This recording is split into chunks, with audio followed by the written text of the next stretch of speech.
ನಮಸ್ತೆ ನನ್ನ ಪ್ರಿಯ ವೀಕ್ಷಕರಿಗೆ, ನಮ್ಮ ಲಕ್ಷ ಚಾನಲ್ಗೆ ಸ್ವಾಗತ. ವೀಕ್ಷಕರೇ, ಇವತ್ತು ನಾವು ನೋಡ್ತಾ ಇರುವಂಥ ವಿಡಿಯೋ ಬಂದು ಈ ನಮಗೆ ಮಾರಕ ತೊಂದರೆಗಳನ್ನ ಕೊಡ್ತಾ ಇರ್ತಾರೆ. ಮಾರಕ ಅಂದರೆ ಭಾಳ ಮಾರಕವಾಗಿ ನಾವು ಜೀವಂತವಾಗಿ ಇರಬಾರ್ದು, ಇವರು ಬದುಕಿರಬಾರ್ದು ಅಂತಂದ್ಬಿಟ್ಟು ಕೆಲವೊಂದು ಕಡೆ ಇದನ್ನು ಮಾರಣಾಂತಕವಾಗಿ ಮಾಡೋ ಅಂಥದ್ದಿದೆ. ಬೇರೆ ಬೇರೆ ರೀತಿಲಿದೆ, ಒಂದೇ ರೀತಿಯಲ್ಲ. ಒಂದೊಂದು ರೀತಿಲಿ ಒಂದೊಂದು ರೀತಿ ಮಾಡ್ತಾರೆ. ಮನೆಗಳ ಹತ್ರ ತಂದು ಏನೋ ಒಂದು ಹೂತದು ಪ್ರಾಣಿನ ಬಲಿ ಕೊಡೋ ಅಂಥದ್ದು, ಕೆಲವು ದುಷ್ಟಶಕ್ತಿಗಳನ್ನ ಬಿಡೋ ಅಂಥದ್ದು, ಕೆಲವು ಚೌಡಿಗಳ್ನ ಬಿಡೋ ಅಂಥದ್ದು, ಕೆಲವೊಂದು ಜಿನ್ನು ಬಿಡೋ ಅಂಥದ್ದು. ಈ ರೀತಿ ಒಂದು ರೀತಿ ಇರಲ್ಲ. ಇದಕ್ಕೆ ಹೇಳ್ತಾ ಹೋದರೆ ಇದೊಂದು ಸಮುದ್ರದ ಥರ. ಇದೊಂದು ವಿದ್ಯೆ ಅನ್ನೋದು ಒಂದೇ ರೀತಿ ಬರಲ್ಲ, ಒಂದು ಸಮುದ್ರ ಇದ್ದಂಗೆ. ಆ ಸಮುದ್ರದಲ್ಲಿ ನಾವು ಯಾವುದು ಏನು ಅಂತ ಹುಡ್ಕೋಕ್ಕಾಗಲ್ಲ. ಸಿಕ್ಕಿದ್ದನ್ನ ನಾವು ತೊಗೊಂಡು ಅದನ್ನು ನಾವು ಪರಿಹಾರ ಮಾಡ್ಕೋಬೇಕು. ಇದು ಸಿಕ್ಕಿಲ್ಲ ಅಂದರೆ ಮತ್ತೊಂದು ಸಿಕ್ಕಿಲ್ಲ ಅಂದರೆ ಮಗದೊಂದು ಅಂತ ಮಾಡಬೇಕು. ಅಂದರೆ ಇದನ್ನು ಅನಾವಶ್ಯಕವಾಗಿ ಸುಮ್ಮನೆ ಯಾರ ಮೇಲೂ ಮಾಡಬಾರ್ದು. ನಿಮಗೆ ನಾನು ಮೊದಲೇ ಹೇಳಿದಂಗೆ ಆ ರೀತಿಯಾಗಿ ನಮಗೆ ಹೋಗಿರೋ ಜೀವ ಬಂದಿದೆ, ಏನೋ ಒಂದು ದೇವ್ರ ದಯೆಯಿಂದ ಬದುಕೊಂಡಿದ್ದೀವಿ. ಆ ರೀತಿ ನಮಗೆ ಹಿಂಸೆಗಳು ಕೊಡ್ತಾ ಇದ್ದಾರಲ್ಲ, ಒಬ್ಬರಲ್ಲ ಇಬ್ಬರಲ್ಲ ಸಾಕಷ್ಟು ಜನ ಸೇರಿಕೊಂಡು, ನಮ್ಮ ನೆಂಟರಿಷ್ಟಾಗ್ಬೋದು ಅಥವಾ ಸ್ನೇಹಿತರಾಗ್ಬೋದು, ಇಲ್ಲ ಅಕ್ಕಪಕ್ಕದವ್ರು ಆಗ್ಬೋದು, ಅಥವಾ ನಿಮ್ಮ ಜಮೀನು ತಕರಾರುಗಳಿಂದ ಏನಾದರೂ ಆಗಿರ್ಬೋದು, ಹಣಕಾಸಿಂದ ಆಗಿರ್ಬೋದು. ಇದೆಲ್ಲ ಸಾಕಷ್ಟು ಒಂದು ಇದರಲ್ಲಿ ನಡೀತಾ ಇದೆ. ಸಾಕಷ್ಟು ನೋಡ್ತಾ ಇರ್ತೀವಿ, ಕೇಳ್ತಾ ಇರ್ತೀವಿ. ಇಂಥವೆಲ್ಲ ಆದಾಗ ನಮ್ಮ ಜೀವನನ ನಾವು ಕಾಪಾಡಿಕೊಂಡು ಅವರು ನಮ್ಮ ತಂಟೆಗೆ ಬರದಂಗೆ, ಅಥವಾ ಅವ್ರಿಗೂ ಏನಾದರೂ ಒಂದು ನಮಗೆ ಮಾಡಿದ್ದಾರೆ ಆ ತೊಂದರೆ ಅವ್ರಿಗೂ ಮಾಡಬೇಕು, ಆ ನೋವು ಅವರು ಕೂಡ ಅನುಭವಿಸ್ಬೇಕು ಅನ್ನೋದಿದ್ದರೆ ಈ ರೀತಿಯಾಗಿ ನಾವು ಕೂಡ ಮಾಡ್ಕೋಬೋದು. ಈ ಒಂದು ಗ್ರಹಣ ಕಾಲದಲ್ಲಿ ಮಾಡಿದ್ರೆ ಭಾಳ ಒಳ್ಳೆಯದಿದು. ಗ್ರಹಣ ಕಾಲದಲ್ಲಿ ಕೆಲವೊಂದು ಮಂತ್ರ ಇರುತ್ತೆ, ಆ ಮಂತ್ರನ ನೀವು ಸಿದ್ಧಿ ಮಾಡ್ಕೋಬೇಕು. ಮಂತ್ರ ಹೇಳಿಕೊಂಡು ಸಿದ್ಧಿ ಆದಾಗ ಅದು ನಿಮಗೆ ಆ ಮಂತ್ರಗಳು ಕೆಲಸ ಹಿಡಿಯುತ್ತೆ. ಈ ಮಂತ್ರ ಗ್ರಹಣ ಹಿಡಿಯೋ ಕಾಲದಲ್ಲಿ ಜಪ ಮಾಡಿ ಸಿದ್ಧಿ ಮಾಡಿ ಇಟ್ಕೋಬೇಕು. ಇದು ಮಾರಣಕ್ಕೆ ಬರುತ್ತೆ.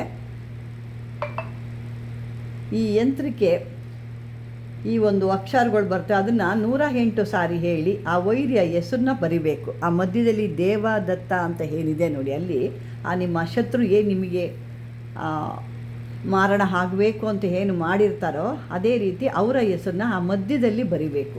ಕಾಣ್ತಾ ಇದೆ ಅಂದ್ಕೊಂಡಿದ್ದೀನಿ. ಇಲ್ಲಿ ನೋಡಿ, ದೇವದತ್ತ ಅಂತ ದೇವದತ್ತ ಅಂತ ಹಾಕಿದ್ದೀನಿ. ಇಲ್ಲಿ ಮಧ್ಯದಲ್ಲಿ ನೀವು ಈ ದೇವದತ್ತನ ಆ ಹೆಸರನ್ನ ಹಾಕೋಬೇಕು. ದೇವದತ್ತ ತೆಗಿಬೇಕು, ಅದ್ರ ಬದಲು ಹೆಸರನ್ನ ಹಾಕಬೇಕು.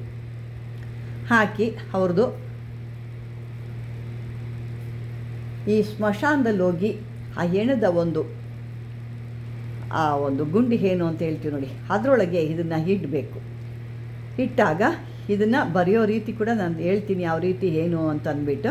ಅದನ್ನು ಆ ಒಂದು ಹೆಣದ ಆ ಹಳ್ಳದಲ್ಲಿ ಇಟ್ಟಾಗ ಈ ಒಂದು ವೈರಿ ಅನ್ನೋನು ನಾಶ ಆಗಿಬಿಡ್ತಾನೆ, ಸರ್ವನಾಶ ಆಗ್ತದೆ. ಇದು ಒಂದು ಭಾಳ ಅದ್ಭುತವಾದಂಥ ಒಂದು ಸಿದ್ಧಾಂತ.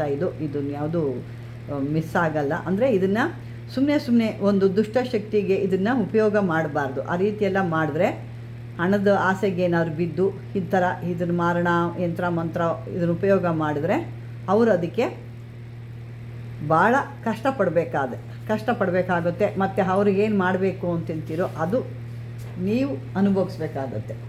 ಇಂಥದನ್ನೆಲ್ಲ ನಾವು ಮಾಡಬೇಕಾದ್ರೆ ಭಾಳ ಹುಷಾರಾಗಿರಬೇಕು. ಮತ್ತು ಯಾವುದೇ ರೀತಿ ಒಂದು ದುಷ್ಟಶಕ್ತಿಗೆ ನಾವು ಕೈ ಹಾಕಿರೋ ಧರ್ಮ ಅನ್ನೋದು ನೋಡಬೇಕು. ನಿಮ್ಮನ್ನು ಆ ರೀತಿ ತಂದಿದ್ದಾರೆ, ಜೀವನ ನಮಗೆ ಈ ರೀತಿ ನರಕ ಮಾಡಾಕಿದ್ದಾರೆ, ನಾವೆಲ್ಲ ಸತ್ತು ಬದುಕಿದ್ದೀವಿ, ಯಾವುದೋ ಒಂದು ದೇವ್ರ ದಯೆಯಿಂದ ನಾವು ಬದುಕಿದ್ದೀವಿ, ನಮ್ಮನ್ನು ಈ ರೀತಿ ಮಾಡಿದರು ಅಂದಾಗ ಮಾತ್ರ ನೀವು ನಿಮ್ಮ ಒಂದು ಇದಕ್ಕೆ ನೀವು ಜೀವನ ಕಾಪಾಡಿಕೊಳ್ಳೋದಕ್ಕೆ, ನಿಮ್ಮ ಜೀವ ನೀವು ಕಾಪಾಡಿಕೊಳ್ಳೋದಕ್ಕೆ ಇಂಥದನ್ನ ನೀವು ಮಾಡ್ಬೋದು.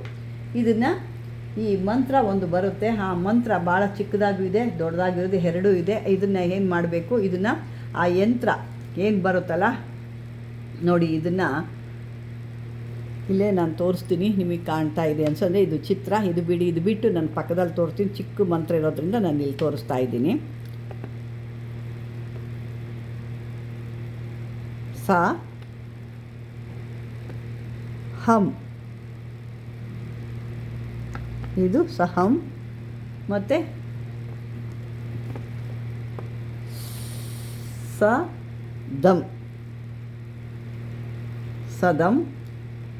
ಮತ್ತು ಅದೇ ರೀತಿ ಇನ್ನೊಂದು ನಾವು ಸದಂ.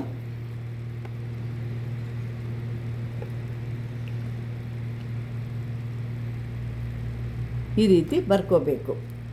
ಸಹಂ ಸದಂ ಸದ್ ಈ ರೀತಿ ಬರಿಬೇಕಾಗುತ್ತೆ. ಈ ರೀತಿ ಬರೆದು ಇದನ್ನು 108 ಬಾರಿ ಹೇಳಿ, ಈ ಮಂತ್ರನ 108 ಹೇಳ್ಕೊಬೇಕಿದ್ರೆ ಬರೆದು ಬಿಟ್ಟು ಆದಮೇಲೆ 108 ಸಾರಿ ಇದನ್ನ ಸಿದ್ಧಿ ಮಾಡ್ಕೊಂಡಾದಮೇಲೆ ಈ ಕಾಯಕನ ನೀವು ಶುರು ಮಾಡಬೇಕು. ನೀವು ಮೊದಲೇ ಅದನ್ನೆಲ್ಲ ಮಾಡಬಾರ್ದು, ಮೊದಲು ಸಿದ್ಧಿ ಮಾಡಬೇಕು. ಯಾವುದೇ ಕೆಲಸ ಮಾಡಲಿ ಈ ಮಂತ್ರಗಳನ್ನ ಈ ಗ್ರಹಣ ಹಿಡಿಯೋ ಕಾಲದಲ್ಲಿ ಅಥವಾ ಒಂದು ಅಮಾಸೆಗಳು, ಭಾಳ ಪವರ್ಫುಲ್ ಅಮಾಸೆಗಳು ಬರ್ತವೆ, ಅಂಥ ಅಮಾಸೆಗಳಲ್ಲಿ ಇದನ್ನು ಮಾಡ್ಕೋಬೇಕು. ಕೆಲವ್ರು ಏನು ಮಾಡ್ತೀರಾ, ದೀಪಾವಳಿ ಅಮಾಸೆಯಲ್ಲಿ ಮಾಡೋಕ್ಕೆ ಹೋಗ್ತೀರಾ. ಆ ದೀಪಾವಳಿ ಅಮಾಸೆಯಲ್ಲಿ ಮಾಡೋಕ್ಕಾಗಲ್ಲ. ಅದು ಇನ್ನೂ ಬೇಕಾದ್ರೆ ಉಗಾದಿ ಅಮಾಸೆಯಲ್ಲಿ ಮಾಡಿದಾಗ ಭಾಳ ಪವರ್ಫುಲ್ ಇರುತ್ತೆ, ಅಂಥದ್ದು ಮಾಡ್ಬೋದು.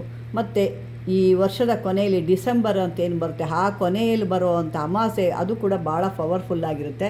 ಇಂಥ ಒಂದು ಮತ್ತು ಅವರ ನಕ್ಷತ್ರ ನೋಡ್ಕೋಬೇಕು ನೀವು. ಅವರ ನಕ್ಷತ್ರ ಏನಿದೆ, ಅವರ ನಕ್ಷತ್ರದಲ್ಲಿ ನೀವು ಬರೆದಾಗ ಇದು ಸ್ವಲ್ಪ ಬೇಗ ಕೆಲಸ ಆಗುತ್ತೆ. ಸುಮ್ಮನೆ ನೀವು ಯಾವಾಗ ಬರೆದು ಹಾಕಿದ್ರೂ ಬೇಗ ಕೆಲಸ ಆಗಲ್ಲ. ಆ ರೀತಿಯಾಗಿ ಸಮಯ ನೋಡ್ಕೊಳ್ಳಿ, ಮಂತ್ರ ಸಿದ್ಧಿ ಮಾಡ್ಕೊಳ್ಳಿ. ಸಿದ್ಧಿ ಮಾಡ್ಕೊಂಡು ಇದನ್ನು ಆ ಒಂದು ಏನು ಹೇಳಿದ್ದೀನಲ್ವ ಅದರೊಳಗೆ ಹೂತ್ಬಿಟ್ಟು ನೀವು ತಿರುಗಿ ನೋಡದೆ ಬಂದು ಮಾಡ್ಕೊಂಡಾಗ ಆ ಕೆಲಸ ಅಂತ ಆಗುತ್ತೆ. ಈ ಒಂದು ಇನ್ನೂ ದೊಡ್ಡದು ಒಂದು ಮಂತ್ರ ಇದೆ, ಅದು ನಿಮಗೆ ಅಷ್ಟು ದೊಡ್ಡದು ಹೇಳೋಕ್ಕೆ ಕಷ್ಟ ಆಗುತ್ತೆ ಅಂತ ನಾನು ನಿಮ್ಗೆ ಇಲ್ಲಿ ಚಿಕ್ಕದಾಗಿರೋವಂಥ ಮಂತ್ರ ಕೊಟ್ಟಿದ್ದೀನಿ. ನಾನು ಹಾಗೆ ಒಂದು ಸರಿ ಹೇಳ್ತೀನಿ, ಯಾಕೆಂದರೆ ದೊಡ್ಡ ಮಂತ್ರ ಇರೋದ್ರಿಂದ ಇದನ್ನು ನಾನು ಬರೆದು ತೋರ್ಸೋಕ್ಕಾಗಲ್ಲ. ಈ ಮಂತ್ರ ಕೂಡ ಹೇಳ್ಕೋಬೇಕಾಗುತ್ತೆ. ಓಂ ನಮೋ ಭಗವತ್ರಿ ರುದ್ರಶಕ್ತಿ ತ್ರಿಕಾಳಾಂತಿ ಸ್ಮಶಾನಾಂತಕಿ ಪ್ರಳಯಾಂತಕ ಶಕ್ತಿನಿ ಕಾಳಿ ಕಾಳಿ ರುದ್ರಕಾಳಿ ಪ್ರಚಂಡ ಕಾಳಿ ಕಾಳಿ ಕಾಳಿ ಮಹಾಕಾಳಿ ದುಷ್ಟ ಸಂಹಾರಿಣಿ ಶಿಷ್ಟ ರಕ್ಷಿಣಿ ರಕ್ಷಕ ಕಾಳಿ ಬಹು ಅಸ್ತಮುಖ ಕಾಳಿ ಶಸ್ತ್ರ ಅಸ್ತ್ರದ ರುದ್ರಕಾಳಿ ಭಯಂಕರ ಭವಾನಿ ದುಷ್ಟ ರಾಕ್ಷಸ ಸಂಹಾರಿಣಿ. ಇಲ್ಲಿ ಪಕ್ಕದಲ್ಲಿ ನೀವೇನು ಹೇಳ್ತೀರಲ್ವ ದುಷ್ಟ ಸಂಹಾರಿಣಿ ಅಂದಾಗ ಅವರ ಹೆಸರು ಹೇಳ್ಕೋಬೇಕು. ಈ ವೈರಿ ಮಾರಾಣಂತಿಕ ಓಂ ಪಟ್ ಸ್ವಹ. ಇನ್ನೊಂದ್ಸರಿ ಬೇಕಾದ್ರೆ ಕೇಳ್ಕೊಳ್ಳಿ.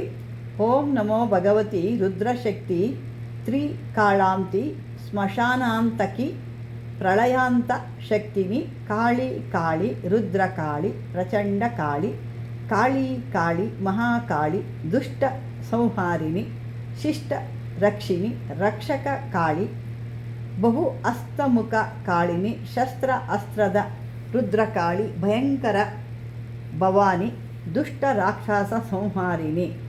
ಅದ್ರ ಪಕ್ಕದಲ್ಲಿ ಹೆಸರು ಹೇಳ್ಕೋಬೇಕು ಅಂತ ಹೇಳಿದ್ದೀನಿ. ಆ ಶತ್ರು ಹೆಸರನ್ನ ಹಾಕ್ಕೊಂಡು ವೈರಿ ಮಾರಣಾಂತಿಕ ಓಂ ಫಟ್ ಸ್ವಾಹ ಇದನ್ನು ಮಂತ್ರನ ನೀವು ಹೇಳ್ಕೋಬೇಕು. ಯಾಕೆ ನಾನು ಇಷ್ಟು ನಿಧಾನವಾಗಿ ಹೇಳಿದ್ದೀನಿ.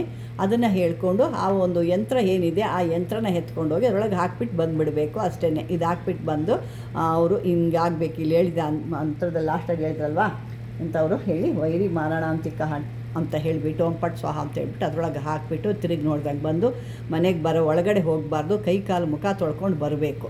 ಈ ರೀತಿ ಮಾಡಿದಾಗ ನಿಮ್ಮ ಶತ್ರು ನಿಮಗೇನು ತೊಂದರೆ ಕೊಟ್ಟಿದ್ದಾನೆ, ನೀವೆಷ್ಟು ಅವನಿಂದ ಅನುಭವಿಸಿದ್ರ, ಎಷ್ಟು ಅವಮಾನಗಳಾಗಿದೆ ಅಥವಾ ಎಷ್ಟು ನಷ್ಟ ಆಗಿದೆ ಅಥವಾ ನಿಮ್ಮ ಜೀವಕ್ಕೆ ಬೆಲೆ ಕಟ್ಟಿದ್ದಾನೆ ಅಂತ ಹೇಳಿದಾಗ ನೀವು ಇದನ್ನು ಮಾಡೋದ್ರಲ್ಲಿ ಧರ್ಮ ಇದೆ. ಸುಮ್ಮನೆ ಏನೋ ಮಾಡಿದ್ದಾರೆ ಅಂತ ಅಂದ್ಬಿಟ್ಟು ನೀವು ಹೋಗಿ ಮಾಡೋಕ್ಕೋದ್ರೆ ಇದು ನಿಮಗೆ ಪ್ರಾಬ್ಲಮ್ ಆಗುತ್ತೆ ವೀಕ್ಷಕರೇ. ಯಾಕೆ ಅಂತಲೇ ನಾವು ಒತ್ತಿ ಇಂಥದ್ದೆಲ್ಲ ನಾವು ಕೊಡಲಿಕ್ಕೆ ಇಷ್ಟ ಆಗಲ್ಲ. ಅದು ಕೆಲವೊಂದು ನಿಮ್ಮ ಜೀವ ಉಳಿಸ್ಕೊಂಡಾಗ ಅವರು ಬಿಡೋ ಅಂಥ ಬಾಣಕ್ಕೆ ನಿಮ್ಮ ಹತ್ರನೂ ಒಂದು ಬಾಣ ಇರಬೇಕು ಅನ್ನೋ ಉದ್ದೇಶಕ್ಕೆ ಇದು ಹೇಳ್ತಿರೋದು. ಇದನ್ನು ಸುಮ್ಮನೆ ಯಾರಾದರೂ ಮಾಡಿದ್ರೆ ತೊಂದರೆಗೆ ಸಿಗಾಕ್ಕೊಳ್ಳಿ. ದಯವಿಟ್ಟು ಇಂಥದ್ದೆಲ್ಲ ಮಾಡೋಕ್ಕೆ ಹೋಗಬೇಡಿ ಅಂತ ಹೇಳ್ತಾ ವೀಕ್ಷಕರೇ, ಈ ಒಂದು ವಿಡಿಯೋ ನಿಮಗೆ ಇಷ್ಟವಾಗಿದೆ ಲೈಕ್ ಮಾಡಿ, ಶೇರ್ ಮಾಡಿ, ಸಬ್ಸ್ಕ್ರೈಬರ್ ಮಾಡ್ಕೊಳ್ಳಿ ಅಂತ ಹೇಳ್ತಾ ಧನ್ಯವಾದಗಳು.